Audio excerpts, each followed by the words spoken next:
Il descendait sans embrouille. Il descendait comme ça jusqu'au lac de montagne. Lac de montagne.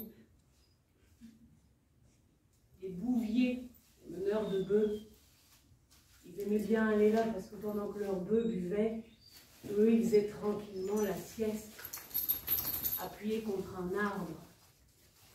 Et là, Pan, il arrivait, splash, sautait au milieu de l'eau. Et les bœufs, mouh, mouh, dispersés. Et le bouvier, il se réveillait en panique totale. Il n'y avait plus personne. Il n'y avait plus que Pan au milieu de l'eau qui se marrait. Mais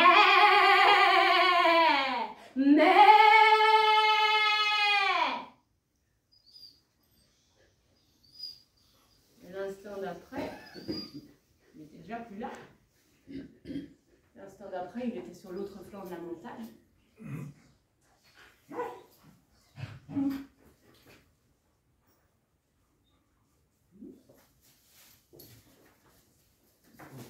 Il faisait le rocher.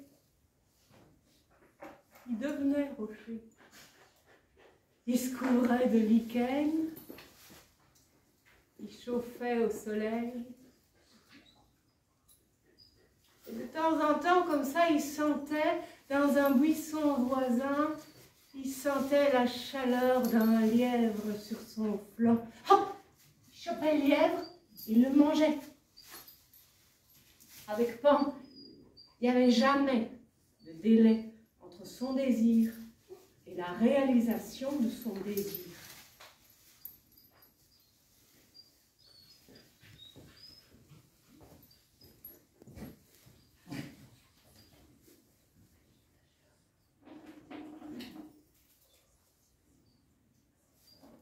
Tous les jours à midi, le soleil était au zénith.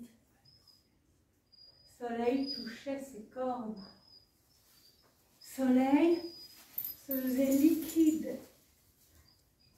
Le soleil coulait dans ses veines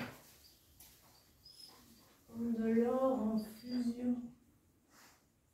Et là, tout le corps de Pan qui s'érigeait et son sexe vert soleil. Mais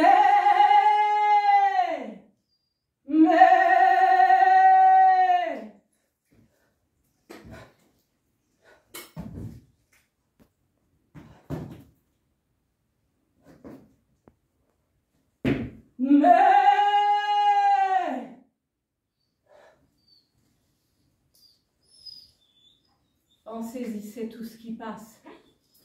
La petite vieille sortit un peu trop tard pour ramasser son bois mort. Pan! Le jeune berger, encore au courant. Pan! Et tout son troupeau de chèvres. Pan! Pan! Il n'y avait jamais de délai entre son désir et la réalisation de son désir.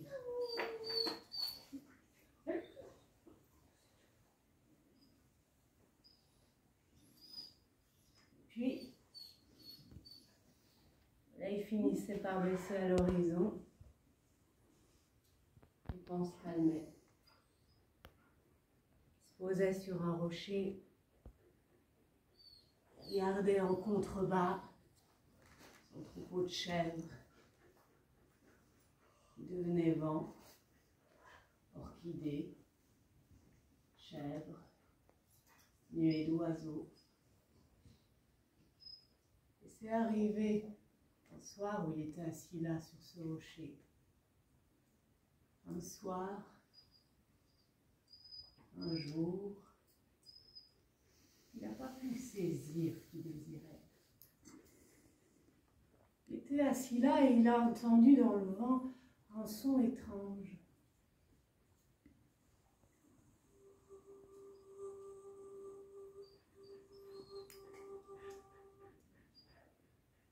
Il a cherché d'où ça pouvait venir.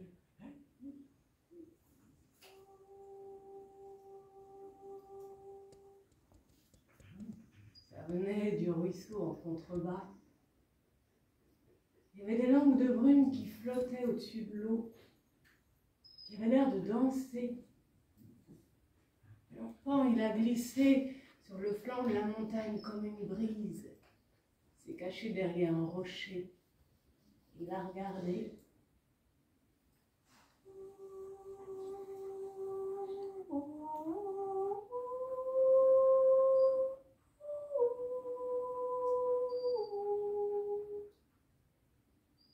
Dans les langues de brume, il a vu des corps de femmes nues. Il a eu envie de danser avec elles. Il a sauté de derrière son rocher. Splash! Ha! Les langues de brume sont allées se suspendre aux branches des arbres. Leur pan est devenu saule. Il a enfoncé ses pieds boucs dans la vase. Il a dégoûté des branches. Mais. Et les langues de brume ont coulé le long de sa colonne vertébrale et se sont remises à tourner autour de lui.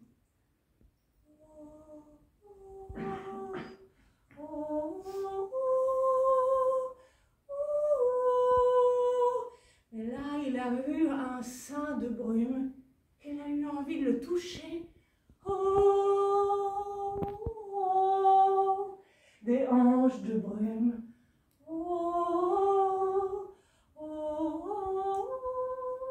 Des fesses.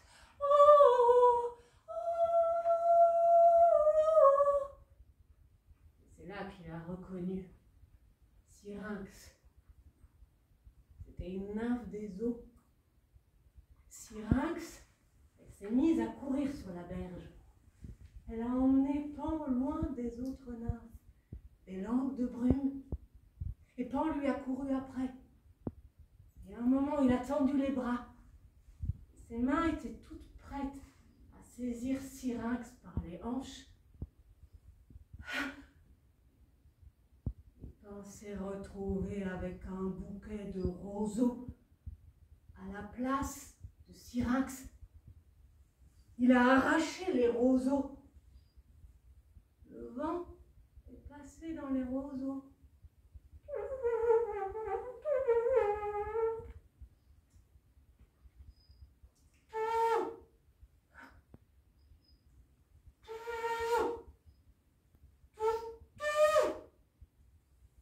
Alors Pan a aligné les roseaux les uns à côté des autres.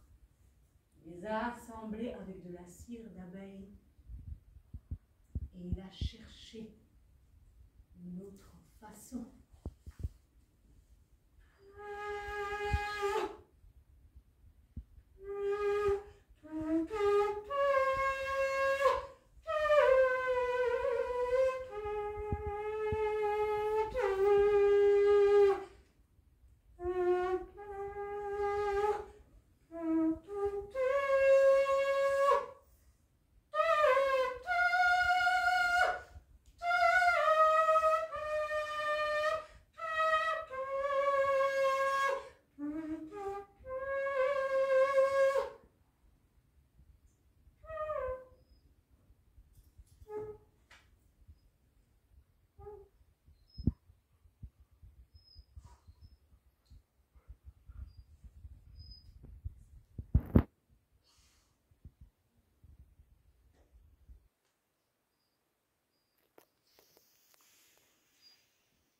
La nuit passée, j'ai fait un rêve.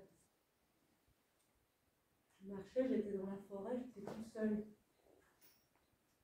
J'avais un panier. Mon panier était rempli avec de la chair de cochon. Dans mon rêve, je devais amener cette chair de cochon dans le fond d'un précipice. Et c'était très important. Je devais faire ça pour que le soleil revienne, le printemps. Que moi, dans mon rêve, j'avais complètement oublié où se trouvait ce précipice. Alors je l'ai cherché pendant toute la nuit, dans mon rêve. Et puis le soleil s'est levé, il a éclairé mon panier. Il n'y avait plus de chair de cochon dedans. Mon panier était plein de trous.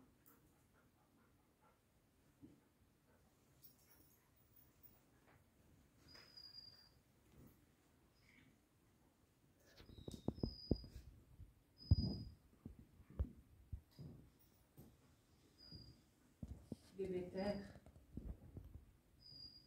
Il y avait une fille, vous vous souvenez? Non plus?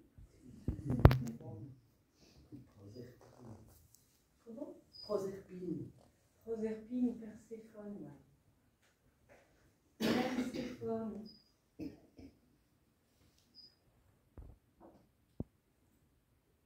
Un jour, Perséphone, elle était dans la forêt.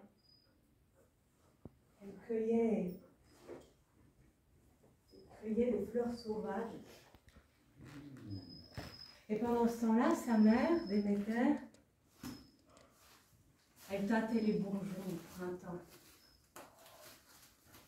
Mais il y a un moment où Déméter a entendu un cri dans la forêt. Elle a reconnu la voix de sa fille. Alors elle s'est précipitée dans la forêt. Là où venait le cri, il n'y avait plus personne. Perséphone avait disparu. Alors elle a lâché ses cheveux, sa longue tresse de cheveux gris. Elle a passé son grand voile noir autour de ses épaules. Elle est partie à la recherche de sa fille. Elle l'a appelée. Elle a crié son nom dans la forêt. Personne n'a répondu. Elle l'a cherché toute la journée. Elle a crié son nom. Elle ne s'est pas arrêtée, pas même pour boire, pour manger ou pour se reposer. Et quand la nuit est tombée, elle a allumé une torche, elle a continué à chercher toute la nuit. Et le lendemain matin, le deuxième jour, elle a interrogé la forêt. Elle a interrogé les arbres pour savoir où se trouvait sa fille.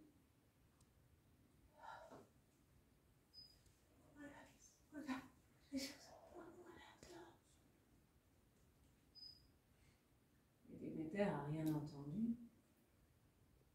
Alors le troisième jour, elle a interrogé les rivières, les ruisseaux, les mares, les étangs, les lacs, et l'eau.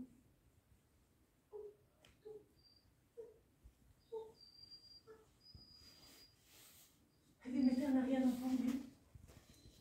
Le quatrième jour, elle a interrogé les rochers, la pierre, les cavités, les montagnes, les gravillons. Déméter n'a rien entendu. Le cinquième jour, elle a interrogé les animaux, tous les animaux. Déméter n'a rien entendu. Le sixième jour, elle a interrogé les oiseaux.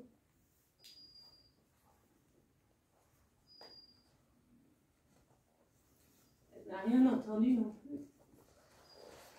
Septième jour, huitième jour, au matin du neuvième jour, il fallait qu'elle sache ce qui était arrivé à sa fille. Alors ce matin-là, elle a marché droit vers le soleil.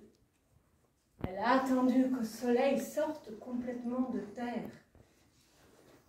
Et là, sans ciller, elle a dit: Soleil, toi qui vois tout, toi qui vas partout, ne me mens pas. Dis-moi, qu'est-ce qui est arrivé à ma fille? Et là, soleil l'a éclairé.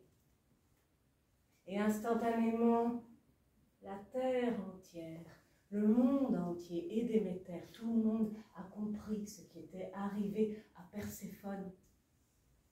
Perséphone avait été enlevée par Hadès. Hadès, le frère de Déméter. Hadès, c'est celui qui gouverne le royaume des morts, le royaume souterrain. Hadès avait enlevé Perséphone pour en faire sa femme. Mais ça, c'est une autre histoire que je ne vais pas vous raconter aujourd'hui. Déméter, elle savait qu'elle n'avait pas accès au royaume des morts. Elle, son domaine, c'est la vie, la fertilité. Alors quand elle a compris qu'elle ne pourrait pas revoir sa fille, elle s'est remise à marcher à travers tout. Puis son grand voile noir, elle l'a pris dans les mains, puis elle l'a traîné derrière elle, comme un vieux doudou, un vieux chiffon qui s'est accroché partout, qui n'a pris la terre, qu'a pris l'eau. Et tout au bout du voile, il y a une craquelure qui s'est dessinée. Une craquelure qui s'est propagée à la surface de la terre. Et Déméter, elle est passée au-dessus d'un ruisseau et l'eau a quitté son lit.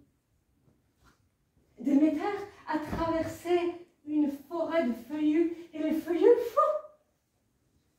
ils ont perdu toutes leurs feuilles. Elle est passée à côté d'un troupeau de bœufs. Les bœufs ont séché sur place. Elle est passée dans une forêt, il y avait des nids d'oiseaux, paf, des oisillons. Elle a entendu un pic dans un mélèze. Et le pic, paf, par terre, avec ses petites pattes d'oiseau, pif, tracées vers le ciel. Et puis, il y a eu la toute dernière feuille. La toute dernière feuille du tout dernier chêne à l'autre bout de la terre. C'est décroché.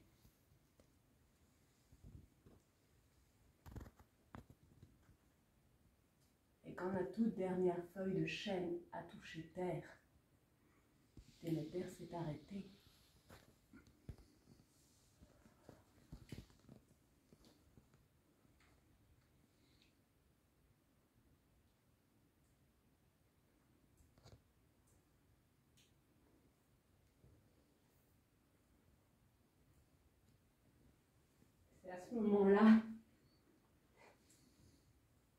C'est à ce moment-là que il y a une petite femme un peu sans âge, ni jeune ni vieille, tous les âges en même temps. Elle est sortie de chez elle, elle a vu une craquelure bizarre sur le sol. Ça l'a intriguée. Elle n'a pas pris le temps de se changer, elle avait sa robe de travail, c'était une robe avec des fleurs, c'était lilas, pistache, elle aimait bien. Elle a accroché ses cheveux à la hâte et elle a suivi comme ça la craquelure. Longtemps elle a marché. Et elle est arrivée tout près de Déméter. Alors la petite femme a dit, Déméter, je te connais. Et Déméter. Alors la petite femme a dit, oula, elle a pris le grand voile noir de Déméter qui était tombé à ses pieds. Elle l'a levé. Et dadidou, il était dans un sale état. Elle a regardé le monde à travers les trous du voile, tout en lambeaux. Alors, elle a étalé le grand voile noir de Déméter sur le sol. Et soigneusement, elle l'a rapiécé. Elle a retiré toutes les petites branches et les petites choses qui s'étaient accrochées. Elle a frotté la terre. Puis elle a soulevé le grand voile noir et elle s'est hissée sur la pointe des pieds. Elle a posé le voile au sommet de la tête de Déméter. Et voilà. Eh ben, c'est mieux comme ça. Eh ben, dis donc, quelle affaire. Voilà. Hop là, ça. Elle est allée dans ce qui restait de forêt. C'était des tapis de feuilles mortes haut d'un mètre. Et la petite femme, dans les tapis de feuilles mortes, elle a fait voler les feuilles mortes tout autour d'elle, mais comme une gamine, tu sais. Et puis, elle s'est mise accroupie. Et elle a ramassé des feuilles mortes dans sa robe et elle s'est approchée de Déméter. Puis elle a versé les feuilles mortes tout autour de Déméter et elle a lissé. Elle lui a fait une sorte de petit nid. Tu sais, comme un temple de feuilles mortes pour la déesse de la vie. C'était joli. Bon, elle en avait mis partout sur sa robe, c'était pas pratique. Elle a commencé à retirer les feuilles mortes partout qui étaient accrochées. Puis pour que ça aille plus vite, parce que c'était une femme efficace aussi, hein, elle a secoué sa robe. Elle l'a secouée et hop là, hop, ah, j'avais besoin de prendre l'air. Alors, soupe là, et voilà,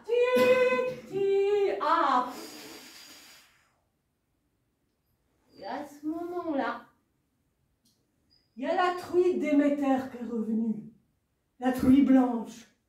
Elle est venue là, elle a reconnu sa maîtresse, évidemment. Ben, elle s'est frottée contre la cuisse de Déméter, là. Et Déméter... Alors, la truie, elle s'est mise à... Elle a bousillé tout le temple de feuilles mortes. Puis, elle est passée entre les cuisses de la petite femme. Hop là, hop. Et la petite femme, elle a saisi les oreilles de la truie. Oui. Et whoop, whoop là, hop. Elle a bondi du dos de la truie. Elle est venue se poser à côté de Déméter et elle lui a dit « Hé, dis-moi, est-ce que tu te souviens maintenant comment je m'appelle ?»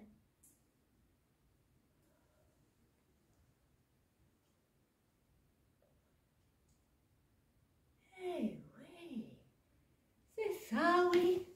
Je m'appelle Baobo. Baobo.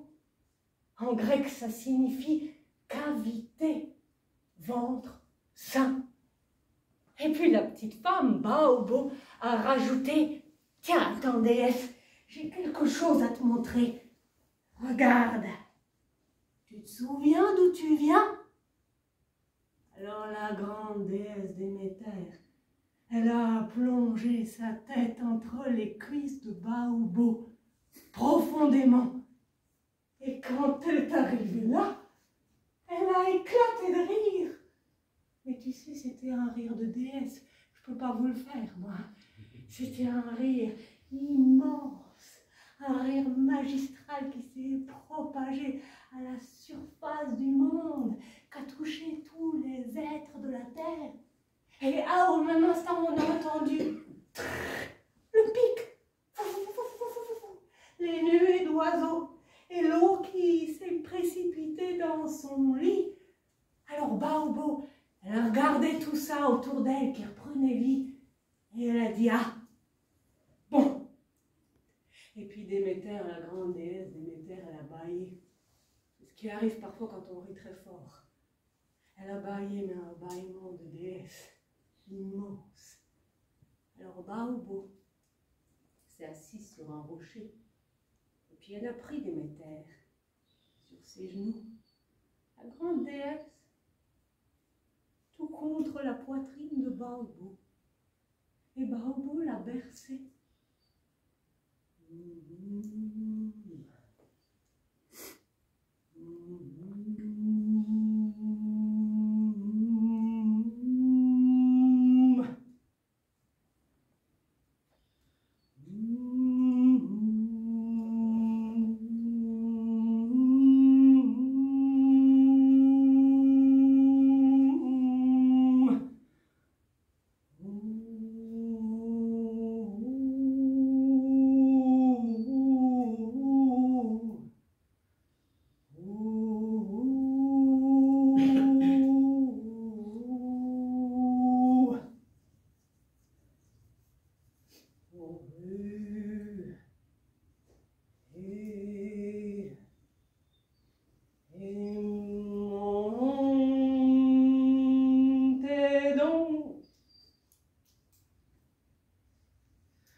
aubépines de mon jardin.